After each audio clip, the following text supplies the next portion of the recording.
Hello everyone, welcome और welcome back to my channel. तो आज की स्टोरी होने वाली है थोड़ी सी डिफरेंट और थोड़ी सी इमोशनल भी। आज की स्टोरी है feeling my grandfather's presence after his death. Hi, मैं हूँ अमेंडा। मैंने आज तक ये स्टोरी मेरे फैमिली के अलावा किसी से भी शेयर नहीं की है, पर जब मैंने ये रेडिट डिस्कवर किया तब मैंने सोचा कि यहाँ पे मैं इसे शेयर कर सकती हूँ और शायद आप लोगों से कुछ सजेशंस भी ले सकती हूँ। मेरे ग्रैंडफादर को गुजरे हुए 2 साल से भी ज़्यादा हो चुका है और उस पीरियड में मैं बहुत स्ट्रेस और दुख से गुजर रही थी। तो शायद मैं जो स्टोरी बोलूँ वो 100% एक्यूरेट ना हो, लेकिन फिर भी मैं जितना डिटेल्ड हो सके उतना डिटेल्ड होने की कोशिश करूँगी। मेरे ग्रैंडफादर अप्रैल 2022 में गुजर गए। उनके गुजरने के 1 महीने पहले डॉक्टर्स ने डिस्कवर किया कि उन्हें कैंसर है समवेयर इन हिज एब्डोमेन।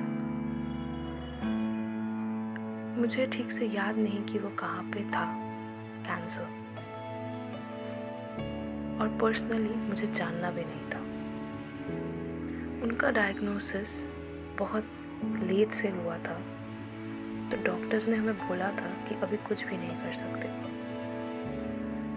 तो उन्हें अपना फर्स्ट फ्यू वीक्स घर में गुजारने को मिला, अपने सारे दोस्त फैमिली को गुड बाइज बोलने को मिला। पर बाद में वो एक बहुत ही सुंदर हॉस्पिस में शिफ्ट हो गए। हॉस्पिस एक ऐसा होम है जहाँ पे बीमार या टर्मिनली इल लोगों को केयर दिया जाता है विद अमेजिंग वॉलंटियर्स। पर उनको ऐसे डिटोरिएट इतनी जल्दी होता देख मेरे ऊपर बहुत बड़ा मानो बोझ सा गिर गया हो, और मुझे अभी भी विश्वास नहीं हो रहा था कि उनकी ये कंडीशन है और शायद कुछ दिनों बाद वो ना रहे। मेरे ग्रैंडफादर को बहुत पेन हो रहा था एंड इवेंचुअली एक डिसीजन लिया गया उनकी सफरिंग्स को एंड करने का। मैंने अपने ग्रैंडफादर को 2 दिन से नहीं देखा था, बिकॉज प्लान यही था कि मैं उनसे और नहीं मिलूंगी। मैंने अपना गुड बाय समवॉट पहले ही दे दिया था, क्योंकि मैं उन्हें और उनकी हेल्थ को और बिगड़ते हुए नहीं देख पा रही थी। फिर वो दिन आया और मैं स्कूल में थी। मैं एक हाई स्कूल स्टूडेंट थी। मुझे एकदम अच्छे से याद है, मैं स्कूल के ऑडिटोरियम में थी और एक ड्रिंक ले रही थी लंच टाइम में, और अचानक से ही मुझे एक समवॉट गट फीलिंग आई कि मुझे उनसे वन लास्ट टाइम मिलना है, क्योंकि वो उन्हें किसी भी वक्त मेडिकेशन देते ही होंगे उनकी ब्रीदिंग स्टॉप कराने के लिए, और ब्रीदिंग कभी भी बंद हो सकती है। और उन लाइंस में कुछ था, पर मैंने कभी भी मॉम से डिटेल्स नहीं पूछा। मैंने फटाफट अपनी मॉम को कॉल लगाया और पूछा कि क्या मेडिसिन ऑलरेडी दी जा चुकी है, या फिर मैं उनसे वन लास्ट टाइम के लिए मिल सकती हूँ। मुझे पता चला कि अभी तक मेडिसिन नहीं दिया गया है और मैं उनसे वन लास्ट टाइम मिल सकती हूँ। तो मैं फटाफट अपने छोटे भाई के क्लास में गई, उसे वहाँ से लिया और हम दोनों हॉस्पिस चले गए। मुझे अपने फाइनल गुड बाय कहने का मौका मिला तभी। मैंने उन्हें बहुत हक किया और उन्हें बोला कि मैं कितनी प्राउड हूँ कि वो मेरे ग्रैंडफादर हैं। उन्होंने भी मुझे बहुत कुछ बोला, लेकिन सब कुछ क्लियर नहीं था। उनकी वॉइस एकदम धीमी थी। स्टिल जो बातें मुझे समझ आई, इवन टू दिस डे, मैं बहुत खुश हूँ कि मैंने उस दिन वो डिसीजन लिया उन्हें वन लास्ट टाइम विज़िट करने का। मैं, मेरी मम्मी और मेरा भाई घर चले गए। जब हम लोग घर जा रहे थे कार में, अचानक से ही एक सैड सॉन्ग आ गया रेडियो पे, और हम लोग इस कोइंसिडेंस पे बात कर रहे थे कि एक सैड सॉन्ग, वो भी इस मोमेंट में अचानक ही मुझे एक रैंडम फीलिंग आई कि मुझे उन्हें गुड बाय कहना है। बल्कि मैंने तो पहले ही उन्हें गुड बाय कह दिया था और फुल्ली एक्सेप्ट भी कर लिया था कि मुझे और उन्हें देखने का मौका भी नहीं मिलेगा। अभी आता है सबसे अजीब पार्ट।